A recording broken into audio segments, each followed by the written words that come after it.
Which is the most difficult question posed to you so far in your life?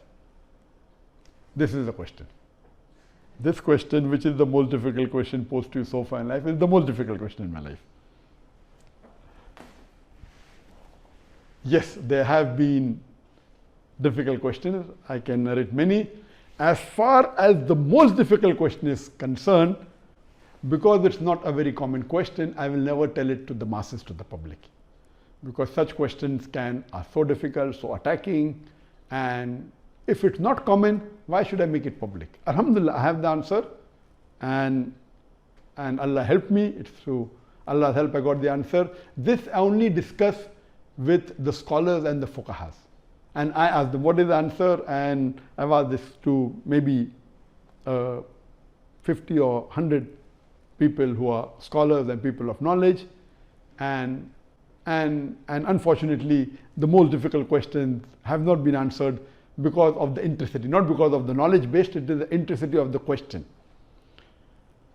So those questions which are attacking Islam, and they're not common, and it's difficult to understand the answer. As a policy, even if you ask, I'll never tell you. That's only to be discussed with people of knowledge and the scholars.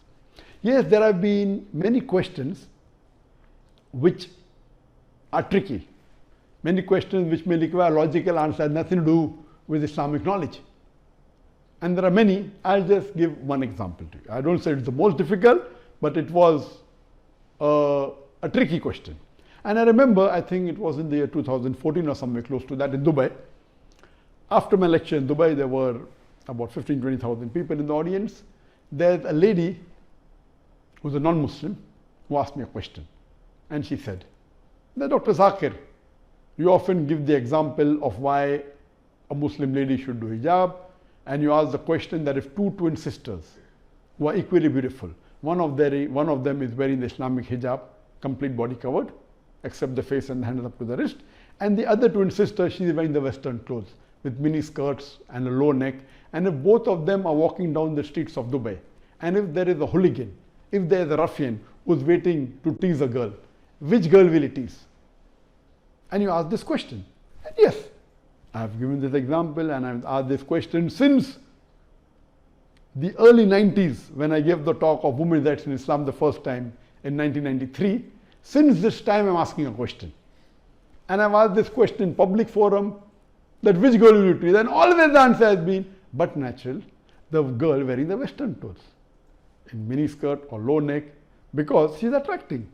And for 20 years, the answer has been same. Now this lady comes up and she repeats the question, but she says that according to me, the girl wearing the Islamic hijab would be teased. I said, why? She said, because the man would like to know what is behind the clothes. That's why he will tease the girl wearing the Islamic hijab. And my daughter who was in the audience, she said, now Abba is trapped. My father is trapped. And I was taken aback that this was never answered. So what I say, these type of replies are mainly devilish replies to try and trap. But Alhamdulillah, in such situation, Allah is the one who always helps. I got up and I said, okay, sister has asked a very good question, and I continued the question. And I said, though I disagree. So this was a question asked, now hear my answer. I said, I disagree with your answer. It's an illogical answer. But if you agree that your answer is correct, then why are you wearing clothes? If you don't want people to be clothes, you should take off your clothes. And believe me, that woman was so embarrassed, and that was a very good slap to her reply, to her question, which was a devilish question. She went back and she sat quietly. So these types of questions by non-Muslims who come to attack you, it has got nothing to do with Islam. My answer was logical. But what I told, okay, I disagree with your answer, but if you agree with your answer, why are you wearing clothes? And she was wearing clothes.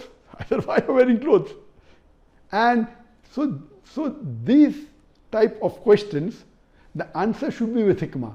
Udu ila sabili rabbika bil hikmah wal mu'azit al hasna wajad millati ahsan. Invite all to the way of thy Lord with wisdom and beautiful preaching, and argue with them in the ways that are best and most gracious. So such type of questions are many. Inshallah, if you see my videos and see my question answer session, you will find many of such questions.